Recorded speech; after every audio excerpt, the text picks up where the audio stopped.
Il est arrivé à la plupart d'entre nous de nous voir proposer des produits ou des services financiers que nous n'avions pas l'intention d'acheter.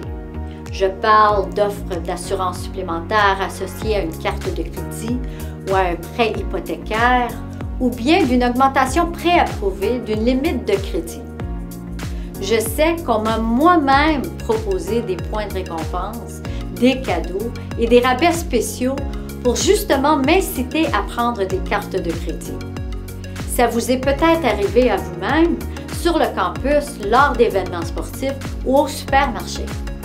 De plus, puisque nous sommes de plus en plus nombreux à effectuer des opérations bancaires en ligne, les vendeurs arrivent même à nous trouver à l'aide de nos téléphones. Peu importe la façon dont l'offre vous est présentée, voici quelques conseils à retenir. Premièrement, les banques canadiennes doivent veiller à ce que vous receviez des renseignements bien précis quant aux produits ou aux services que vous pensez procurer. Ces renseignements doivent être clairs et simples sans vous induire en erreur. Deuxièmement, les banques ne peuvent pas vous vendre un produit ou un service sans votre consentement. Et troisièmement, il ressort de votre responsabilité de vous assurer de bien comprendre les modalités que vous avez acceptées. Et si vous ne les comprenez pas, demandez aux représentants de vous les expliquer de façon claire.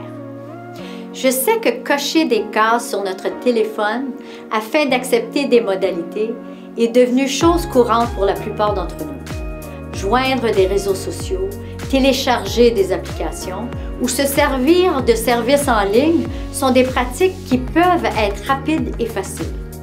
Et si vous n'êtes pas avocat, vous n'avez sûrement pas l'habitude de lire toute l'information qui vous est donnée. Mais quand il s'agit de vos finances, qu'acceptez-vous vraiment? Des dispositions qu'on retrouve couramment dans les contrats de produits et de services financiers permettent aux banques de fermer votre compte, augmenter votre taux d'intérêt, réduire votre limite de crédit, augmenter votre paiement minimum, imposer une pénalité si vous manquez des paiements ou facturer des frais pour fermer votre compte. Même si une banque doit vous aviser avant de faire ces choses, n'est-il pas mieux d'être informé de ces pratiques dès le début? Donc, même dans les cas où les risques d'accepter une offre ne semblent pas être très élevés, vous ne devriez jamais vous sentir obligé de prendre une décision sur le champ. Magasinez afin de trouver la meilleure offre qui correspond à vos besoins. Vous pouvez utiliser les calculatrices et les outils financiers en ligne de l'ACFC pour faciliter vos recherches. Et si vous pensez que vos droits financiers ont été lésés, déposez une plainte auprès de votre banque et n'hésitez surtout pas à communiquer avec nous à l'Agence de la consommation en matière financière du Canada.